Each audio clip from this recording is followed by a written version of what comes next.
படத்துல கூட நிராயுத பாணியாக இருக்கக்கூடிய எதிரில் இருந்த எவனையும் எம்ஜிஆர் அடித்ததாக ஒரு ரெஃபரன்ஸ் படம் கூட வர முடியாது. இன்னொன்னு சொல்லட்டுங்களா, இது எல்லாத்தோட பெரிய அற்புதம் இந்த ஃபைட்ல, அவரே டைரக்டர்.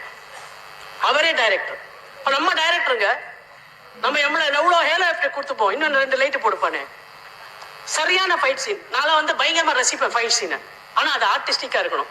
ஒரு சிலம்பமா இருக்கணும், இல்ல ஒரு மான் கொம்பு சண்டையா இருக்கணும், இல்ல ஒரு பாக்ஸிங் ஃபைட்டா இருக்கணும், என்ன சண்டையா வேணா இருக்கலாம். ஆனா சண்டை அவ்வளவு அழகா இருக்கணும்.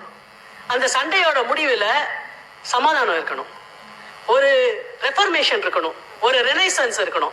அதுதான் ஃபைட்டினுடைய எண்ட் பர்பஸா இருக்க முடியும். எம்ஜிஆரோட எல்லா படத்துலயும் அதை பார்க்கலாம். உலகம் சுற்றும் வாலிபன்ல அவர் ரகசிய குறிப்பு எடுப்பதற்கு ஒரு பெரிய புத்தர் கோயிலுக்கு போவார். ஏன்னா அந்த என்னன்னா ஒரு அணு ஆயுதத்தினுடைய 4 பகுதி 4 இடத்துல இருக்கும். 4வது பகுதி பெரிய புத்தர் கோயிலினுடைய புத்தர் சிலையில இருக்குன்னு அவருக்கு அந்த குறிப்பு கிடைச்சிருக்கும்.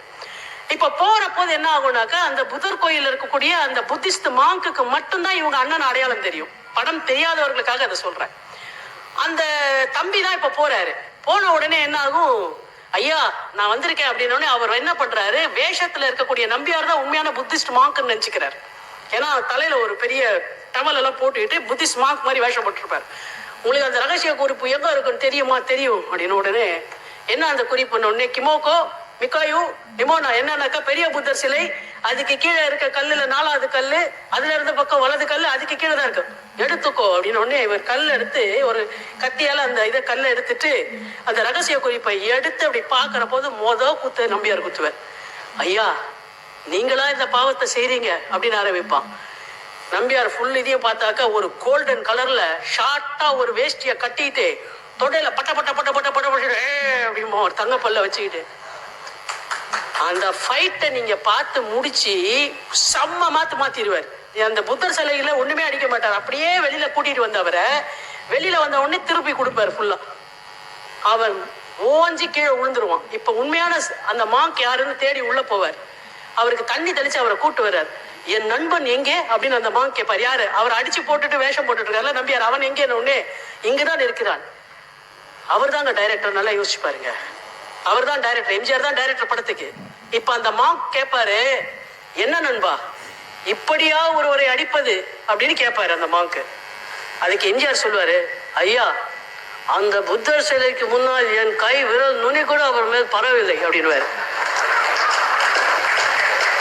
அதுக்கு அந்த மாங்க் சொல்லுவாரு, எங்க இருந்தால் என்ன நண்பா, எங்க இருந்தால் என்ன நண்பான்னு கேட்பாரு. டேய் புத்தர் சிலத்துக்கு முன்னாடி அடிச்சா என்ன, வெளியே அடிச்சா அடி கொடுத்தது தானே உண்மை, அடிக்கலாமாடா ஒருத்தனேன்னு ஒரு ஹீரோவுடைய கொஸ்டின் பண்ணாக்க ஒரு துணை கேரக்டரோ இல்ல ஒரு நிமிஷம் வந்துட்டு போற கேரக்டரோ ஒரு ஹீரோவுடைய கான்டக்டையே கேரக்டரையே ஆட்டி படைக்கக்கூடிய ஒரு கேள்வியை எங்க இருந்தால் என்ன நண்பான்னு கேட்கிற ஒரு டயலாக எம்ஜிஆர் தான் வைக்கிறார் என்றால், நான் அடிச்சிட்டேன்றதுக்காக நீங்க யாரும் அடிக்காதீங்க, நான் அடிச்சது சினிமாவுக்கு நிஜ வாழ்க்கையில யாரும் அடிக்க கூடாது அப்படின்ற பொறுப்புணர்ச்சி ஒண்ணு வைக்கிறார்ல ஒரு டயலாக்ல. அங்க எல்லாருக்கும் தெரிஞ்ச விஷயம் தான் 1000ல் ஒருவன். கடல் கொள்ளைக்கு போறாங்க. கடல் கொள்ளைக்கு போகின்ற பொழுது எப்படியாவது நம்பியார் ஜெயலலிதாவை கை கொண்டு விடுவார்ன்ற பயம். அதனால ஒரு பெரிய பொட்டி எடுத்து பொட்டிக்குள்ள ஜெயலலிதாவை வச்சு கடல் கொள்ளைக்கு கூட தூக்கிட்டு போறாங்க. கொள்ளடிக்கிற பொருள் எடுத்துட்டு வர பெட்டி மாதிரி. விஷயம் நம்பியாருக்கு தெரிஞ்சிருது. நேர கடற்கரைக்கு வந்துடுறார். மணிமோகனா அந்த பெட்டி என்ன இருக்கிறது? பெட்டி உம்முடையதாக இருக்கலாம், ஆனால் அதில் இருக்கும் பொருள் என்னுடையது. இது ஒவ்வொருவரும் அரசாங்கத்திற்கு சொல்வது. பெட்டி உம்முடையதாக இருக்கலாம், ஆனால் அதில் இருக்கும் பொருள் எம்முடையது. என்னங்க எவ்வளவு பெரிய டயலாக். பெட்டி உங்களுடையதாக இருக்கலாம், ஆனால் அதில் இருக்கும் பொருள் நாங்க கொடுத்த வரி பணம். எங்களை கேட்காம செலவு பண்ண முடியாது, நாங்க ஒத்துக்காம செலவு பண்ண முடியாது, நீங்க எல்லாம் முடிவு பண்ண முடியாது. எவ்வளவு பெரிய விஷயம். பெட்டி உம்முடையதாக இருக்கலாம், ஆனால் அதில் இருக்கும் பொருள் எம்முடையது. உடனே அவர் வாழை உருவன உடனே ஐயோ அப்படின்னு ஜெயலலிதா பார்த்துறாங்க. பூங்கொடி இரு விளையாடிட்டு வருகிறேன். ஒரே ஒரு ஃபைட் சீன் தான். அதுல எத்தனை விஷயம் சொன்னார் பாத்தீங்களா? 1000 விஷயம் இருந்தாலும் ஒரு கணவன் இறந்து விட்டான்னாக்கா அந்த பொண்ணு அவளுக்கு வாழ்க்கை இல்லாம போயிடும். நீங்க இன்னைக்கு நடக்கிற எவ்வளவு கேங்ஸ்டர்ஸ் ஃபைட்ல எத்தனை பெண்களுக்கு வந்து அவர்கள் கணவன் இல்லாமல் அவர்கள் வாழ்க்கை திசை மாறுகிறது. 2 கேங்ஸ்டர்ஸ்குள்ள ஃபைட் இருக்கலாம், ஆனா ஒரு ஃபேமிலி நாசம் ஆயிடக்கூடாது அந்த ஃபைட்லன்ற அவ்வளோ பெரிய கான்செப்டை ஒரு சின்ன ஃபைட்டுக்குள்ள வச்சு, சகோதரி என் மீது ஏதாவது தவறு இருக்கிறதா அப்படின்னு தலைவன் கேட்கும்போது, தலைவா நீ தான் தலைவா நமக்கு அப்படின்னு சொல்ற அளவுக்கு நமக்கு அது அது அடுத்தது நமக்கு தேவை வர்றது உயிர் அல்ல அப்படின்னு சொல்ற 2. இதே படத்துல பின்னாடி ஒரு சீன் வரும். இவர ராமதாஸ கத்தியால குத்திடுவாங்க. நமக்கு தேவையை வர்றது உயிர் அல்ல மன மாற்றம் அப்படின்னு ஒரு டைலாக் சொல்லுவேன். எந்த சண்டையுமே வந்து அடுத்தவன் திருந்த வேண்டும் என்பதற்காக ஏற்பட வேண்டுமே தவிர அடுத்தவன் தீர வேண்டும் என்பதற்காக ஏற்படக்கூடாது என்பதை வந்து ஒவ்வொரு படத்திலையும் எம்ஜிஆர் எஸ்டாப்ளிஷ் பண்ணிக்கிட்டே வந்தார். சரி, இந்த படம் விடுங்க, இது 1965 வந்த படம். 1977 மீனவ நண்பன் படம் வருது. மீனவ நண்பன் படத்துக்காக ஷூட்டிங்க்கு போறாங்க. இதெல்லாம் ஹியர்ஸே தான், எவ்வளவு தூரம் உண்மை தெரியாது, பட் இன்ட்ரெஸ்டிங்கா இருக்கு கேட்கறதுக்கு. ஃபேக்டா இருக்க கூடும்னு நம்ப முடியுது நம்மளால, ஏன்னா சர்க்கம்ஸ்டான்ஷியலா. பீச்ல மீனவ நண்பன்னா நேச்சுரலா ஷூட்டிங் பாதி பீச்ல இருக்கும். தலைவர் வந்து 1901 பயங்கரமா கத்தி சண்டை போட்டாருப்பா, இப்பெல்லாம் வயசாயிடுச்சு அந்த மாதிரிலாம் போட முடியாது அப்படின்னு எவனோ ஒருத்தர் சொல்லியிருக்கான்.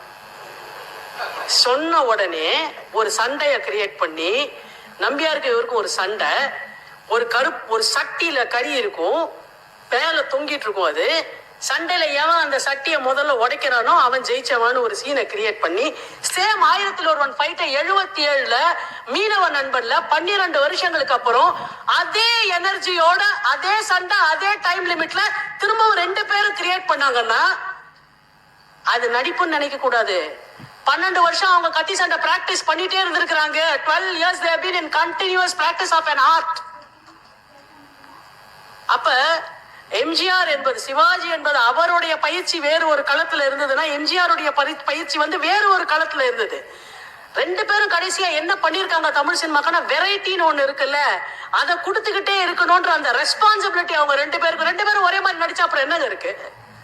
அப்ப எம்ஜிஆர் படத்துக்கு போனா எனக்கு வேற ஒண்ணு கிடைக்கும், சிவாஜி படத்துக்கு போனா எனக்கு வேற ஒண்ணு கிடைக்கும். சரி, கத்தி சண்டை ஒரு பீரியட்ல இருந்தது.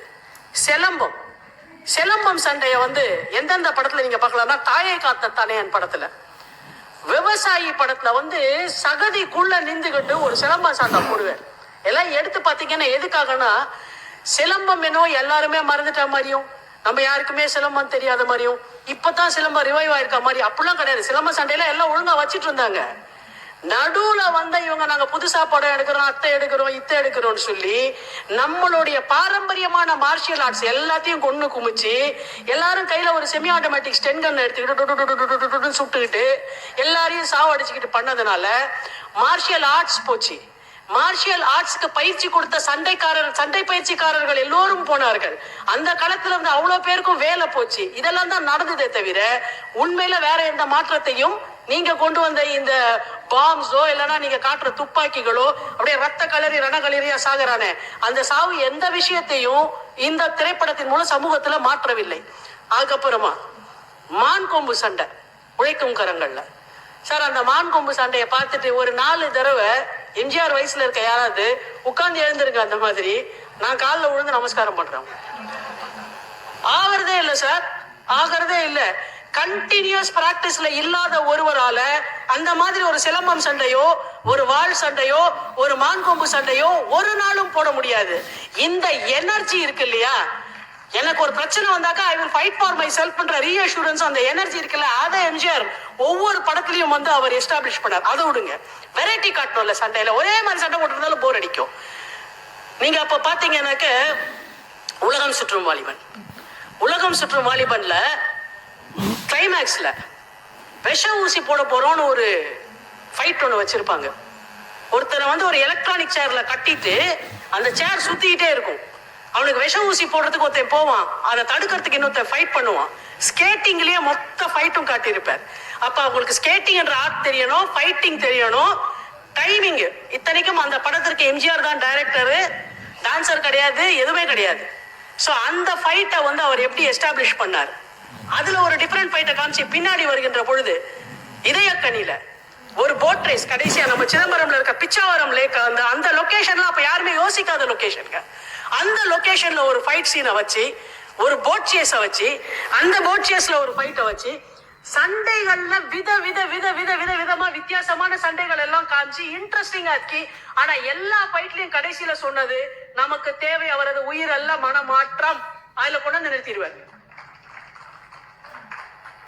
சரி, அதை விடுங்க. சண்டைகள் எப்படின்னாக்க, எம்ஜிஆர் அவர்கள் எடுத்த கடைசி படம் உங்களுக்கு எல்லாருக்கும் தெரியும், மதுரை மீட்ட சுந்தரபாண்டியன். இந்த மதுரை மீட்ட சுந்தரபாண்டியன் அவரோட ஓன் டைரக்ஷன். அந்த படம் பாத்தீங்கன்னாக்க, நான் ரீசெண்டா கூட அந்த படத்தை எடுத்து பார்த்தேன். ஆச்சரியமா இருந்தது, இவ்வளோ கிளாரிட்டியோட ஒரு படத்தை எப்படி எடுக்க முடியும். அதுல இருக்க மியூசிக்கல் கண்டென்ட் பாத்தீங்கன்னாக்க, மியூசிக் அப்படின்னு வந்துருச்சுனாக்க அவர் எப்படி அது கான்சென்ட்ரேட் பண்றாரு அந்த மியூசிக்ல, எவ்வளவு வெரைட்டி கொடுக்கிறார் ஒரு படத்துல. மதுரை வீட சுந்தரபாண்டியன் எடுத்து பாத்தீங்கன்னாக்க, தாயகத்தின் சுதந்திரமே எங்கள் கொள்கை, தன்மானம் ஒன்றேதான் எங்கள் செல்வம்னு ஒரு கொள்கை பாட்டு வச்சிருப்பார். அப்புறம் ஒரு ரொமான்டிக் சாங், பாமினி கிங்டத்தோட பிரின்சஸ் வந்து இவங்களை விரும்புற மாதிரி ஒரு காட்சி வச்சு, அமுத தமிழில் எழுதும் கவிதை புதுமை புலவன் நீன்னு ஒரு பாட்டு. இந்த பக்கம் இவங்க கூடயே வரக்கூடிய புதுமை புலவனோட வரக்கூடிய ஒரு காதலியா வந்து வேஷம் போட்டுட்டு வரக்கூடிய லதாவோட கேரக்டர், அவ கூட தென்றலில் ஆடும் கூந்தலில் கண்டேன் மழை கொண்ட மேகம். இப்படி பாட்டுக்கு பாட்டு ஒரு பாட்டு தப்பாம இருக்கணும். நீங்க மீனவ நண்பன் படம் நான் சொன்னேன் இல்லையா, மீனவ நண்பன் படம் எடுத்து பாருங்க, எவ்வளவு வெரைட்டிஸ் கொடுத்து. ஃப்ரெண்ட்ஸ், இந்த வீடியோனுடைய அடுத்த பகுதி அடுத்த வீடியோவில். ஃப்ரெண்ட்ஸ், பிடிச்சிருந்தால் லைக் பண்ணுங்கள், சப்ஸ்கிரைப் பண்ணுங்கள், ஷேர் பண்ணுங்கள். தேங்க்யூ.